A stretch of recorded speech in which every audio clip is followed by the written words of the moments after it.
कि अब हिंदू मार नहीं खाएगा। उन्होंने कहा था कि 1000 वर्ष तक हिंदू ने मार खा ली, अब हिंदू मार नहीं खाएगा। अब समझ में आया, इधर समाधि, उधर कह रहे थे मौलाना साहब को रहम करो, हैं लाहौल विला कुवत मस्जिद बनवाएंगे। ये तो बड़ा भारी घालमेल है भैया। इधर कोर्ट के ऊपर जनेऊ पहनोगे, उधर कहोगे हम मस्जिद बनवा देंगे, हमको चुनाव, कमरे में कहो मस्जिद बनवा देंगे, कमरे के बाहर आओ जनेऊ खरीद लो और डबल पहन लो, लगा के त्रिपुंड कहो जय जय श्री राम, तो फिर कैसे चलेगा? जिता दो। अच्छा, चंदा चोरी कैसे होती है ये भी आप सिखाएंगे? इसका मतलब आप पुराने चंदा चोरी के मामले में एक्सपर्ट हो, ठीक?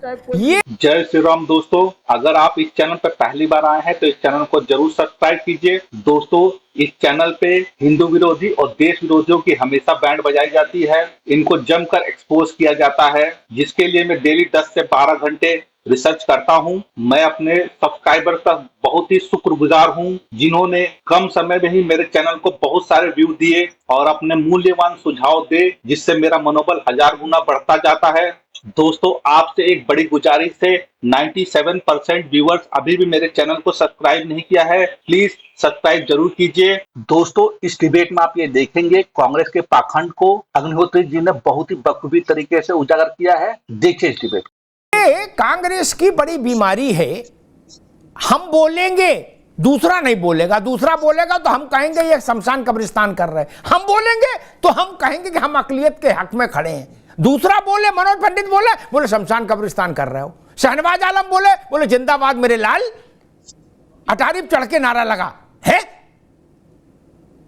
बोले दूसरा यतीमा बोले देखो कम्युनल सांप्रदायिक लोग। ऐसे नहीं होता, इसीलिए 400 से 40 में आ गया मामला।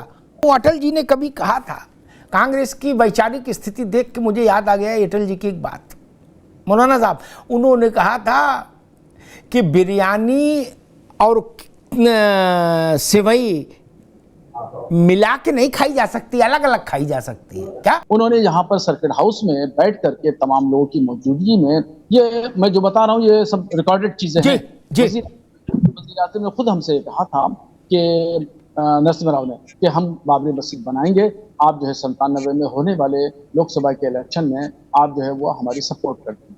तो पीवी नरसिम्हा राव साहब, उन्होंने जगह बताई, मौका बताया, शहर का नाम लिया और आमने सामने की बात का हवाला दिया है और कहा इसके सबूत है कि नरसिम्हा राव ने बरेली सर्किट हाउस में बैठकर कहा कि हमको चुनाव में सपोर्ट करिए, हम अयोध्या में बाबरी मस्जिद बनवा के देंगे।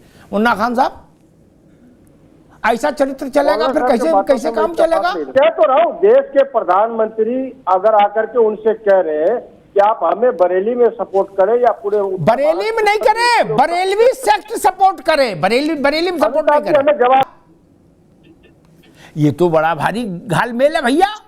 इधर कोर्ट के ऊपर जनेऊ पहनोगे, उधर कहोगे हम मस्जिद बनवा देंगे, हमको चुनाव जिता दो, कमरे में कहो मस्जिद बनवा देंगे, कमरे के बाहर आओ जनेऊ खरीद लो और डबल पहन लो, लगा के त्रिपुंड कहो जय जय श्री राम, तो फिर कैसे चलेगा? कहीं तो लाइन लेंथ समझ रखो। नहीं, मुन्ना खान साहब ने एक बात कही, वो बात कांग्रेस के कई नेता बोलते हैं कि भाई चंदा खा गए, ठीक। जब रामशिला पूजन का कार्यक्रम चला, मुन्ना खान सुन लो, आगे काम आएगा आपके, है ना? नहीं तो आजकल मुकदमे भी हो जाते हैं, बड़ा समस्या है ना बोलने वाले पे। तो और राहुल गांधी की ने वो सांसद ही चली गई थी, आप कह रहे कुछ नहीं है, तो वो मच गई थी। खैर रुक जा, अरे रुक, आपने चंदे के मामले की जांच क्यों नहीं कराई? जांच कराते जेल भेज देते। 2024 के बाद हमारी सरकार आएगी तो चंदा चोरी हो किया कैसे और होता कैसे, ये दोनों सिखाएंगे। थोड़ा सब्र कर ले, इन्हें पता लगेगा अभी। अच्छा, चंदा चोरी कैसे होती है ये भी आप सिखाएंगे? इसका मतलब आप पुराने चंदा चोरी के मामले में एक्सपर्ट हो, ठीक है, मैं समझ गया भैया। ये बताएंगे ना ये कि चंदा चोरी ने कैसे किया, ये बताएंगे। आप तो गजब हो गया, बताइए। चंदा चोरी का भी कोर्स करिए हो, एक क्रैश कोर्स, यही समस्या। मतलब खेल एक तरफ उधर भी अंगौछा रखे हुए बस है और एक तरफ इधर भी अंगौछा रखे हुए, बोले हमको जिता दो मस्जिद बनवा देंगे। उधर बाबा सन्यासी करेंगे, बाबा हम तो आप जानते हो श्री राम मैं सब जग जानी, करूं प्रणाम जोर जुग पानी। इधर भजन करने लगते, उधर नमाज पढ़ने लगते। नहीं, ढांचा गिरने से पहले नरसिंह राव जी ने कहा जितेंद्र प्रसाद से कि भाई मेरी कुछ महत्वपूर्ण सन्यासियों से मुलाकात करा दो। क्या? तो बोले कि महाराज आप नरसिंह राव से पूछो, तो हम तो 100 दफा चाहते हैं मंदिर बने, लेकिन प्रधानमंत्री के नाते थोड़े हाथ बंधे हैं। फिर उन्हें अपना पूजा घर दिखाया, बोले यहां मैं सुबह पूजा करता हूं तो कई बार मेरी समाधि लग जाती है। क्या? अब समझ में आया, इधर समाधि, उधर कह रहे थे मौलाना साहब को रहम करो, हैं लाहौल विला हुकूमत मस्जिद बनवाएंगे, और इधर बाबाओं से कह रहे थे कि मंदिर बनवाएंगे। क्या गजब तमाशा है भाई। रसगुल्ला और मिर्ची एक ही साथ खिलाओगे?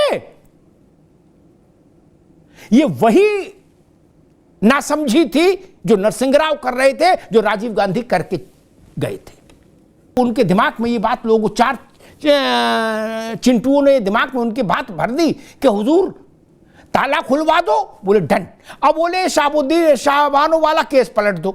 है बोले हिंदू इस जेब में, मुसलमान इस जेब में, 500 साल तक राज करेंगे। क्या? उसके बाद से कांग्रेस के बुरे दिन शुरू हो गए। ठीक, जनता के विवेक को इतना कमजोर मत समझिए कि जो चीज आप चाहेंगे वो बेच लेंगे। ऐसा नहीं होता मित्र। भारतीय जनता पार्टी बिना किसी किंतु परंतु के अयोध्या के साथ हर कालखंड में खड़ी रही, तब आज जाके ये दिन देख रही है।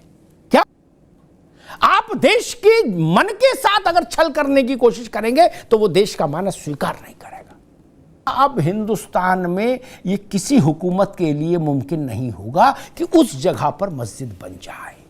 वो जानते थे कि अब संभव नहीं, लेकिन नरसिंह राव फिर भी उस खोटे सिक्के को बेचने की कोशिश कर रहे थे बरेलवी सेक्ट में जाकर। अटल बिहारी वाजपेयी ने लोकसभा में कहा था, उस भाषण के पहली बार संघ परिवार ने और जनसंघ ने मिलके 10 लाख कॉपी छपवाई थी कि अब हिंदू मार नहीं खाएगा। उन्होंने कहा था कि 1000 वर्ष तक हिंदू ने मार खा ली, अब हिंदू मार नहीं खाएगा। दोस्तों, इस तरह की टॉप डिबेट्स का रिव्यू मैं डेली रिसर्च करता रहता हूं, जिसमें देश विरोधी, हिंदू विरोधी लोगों का चेहरा उजागर होता है। और आप भी इस चैनल को सब्सक्राइब करके और अपने कमेंट और सुझाव जरूर दें। जय श्री राम।